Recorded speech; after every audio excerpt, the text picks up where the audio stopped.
আকাশবাণী কলকাতা। সমীক্ষা শিরোনাম অতকিম। বলছি সংযুক্তা সিংহ।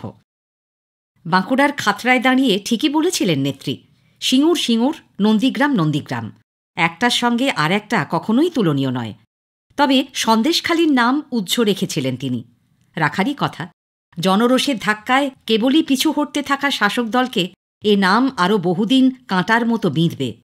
বঙ্গরাজনীতির যন্ত্রণার ইতিহাসে এবার সিঙ্গুর, নন্দীগ্রাম, মরিচঝাঁপি, সাঁইবাড়ি, ধানতলা, বানতলা, শুটিয়া, বিজন সেতুর সঙ্গেই উচ্চারিত হবে সন্দেশখালির নাম।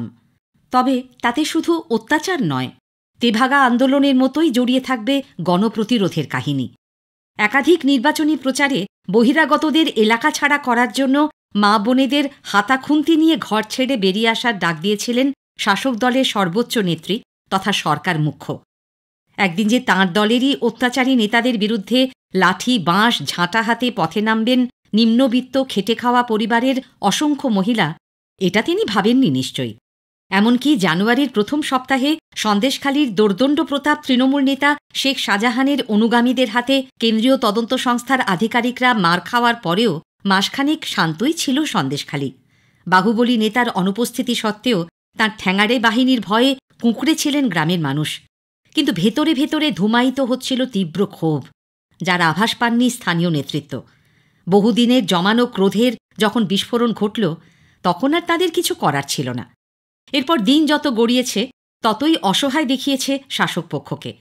বহিরাগত, চক্রান্ত বা সাজানো ঘটনা, পাল্টা আক্রমণের সব অস্ত্রই ব্যর্থ হলে শুরু হয়ে যায় ড্যামেজ কন্ট্রোল পর্ব।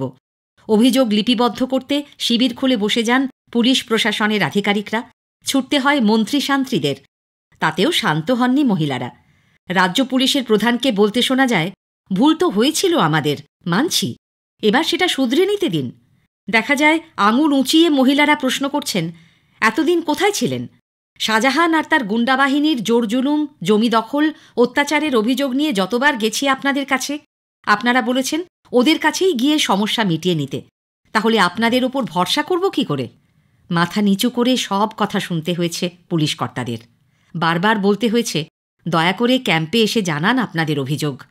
শেখ শাহজাহানকে ধরতে না পারলে শাঁখা পলা পরে ঘোমটা দিয়ে বসে থাকুন, আমরা বুঝে নেব, এমন উক্তিও ধরা পড়েছে মিডিয়ার ক্যামেরায়।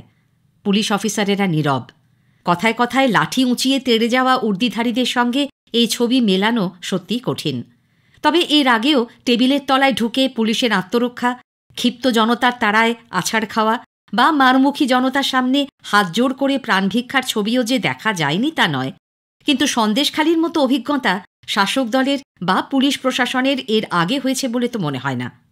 এখন প্রশ্ন হল, এই অভিজ্ঞতা থেকে কি শিক্ষা নেবে তৃণমূল কংগ্রেস বা প্রশাসন? অন্যান্য এলাকাতেও যে শাহজাহানরা গরিব মানুষ, সরকারি কোষাগারকে বঞ্চিত করে লুটের রাজত্ব তৈরি করেছে, সময় থাকতে এবার কি তাদের শাসন করার পথে হাঁটবে তারা? রাজনৈতিক পর্যবেক্ষকরা এ ব্যাপারে সন্দিহান। ইতিহাস থেকে শিক্ষা নেওয়ার বিন্দুমাত্র ইচ্ছে থাকলে লালগড় আন্দোলনের সময় ধরমপুরের দারিদ্র্যপীড়িত গ্রামে প্রভাবশালী বাম নেতার ঝাঁ চকচকে বাড়ি জনরোষে গুঁড়িয়ে যাওয়া বা আগের আমলে বাহুবলী হিসেবে পরিচিত নেতাদের পরিণাম তাদের মনে থাকত। তবে পোড় খাওয়া নেত্রী এর আগেও অনেক প্রতিকূল পরিস্থিতিকে নিজের অনুকূলে নিয়ে আসতে পেরেছেন। নয়া অবতারে পুলিশ প্রশাসনকে সামনে নিয়ে আসা কোনো কাজে আসবে না, এটা কিন্তু এখনই বলে দেওয়া যাবে না। সামনেই ভোট, কৌশলী রাজনীতি কী রূপ ধারণ করতে চলেছে বলা শক্ত। বিরোধীদের লাগাতার চাপ, আদালতে বারবার ধাক্কা খাওয়া সত্ত্বেও শাসক পক্ষের আচরণ বুঝিয়ে দিচ্ছে, শাহজাহানের গ্রেপ্তার বা দল থেকে তার বহিষ্কারের পরেও পিকচার আভি বাকি হ্যায়। সমীক্ষা শেষ হল। বললাম সংযুক্তা সিংহ।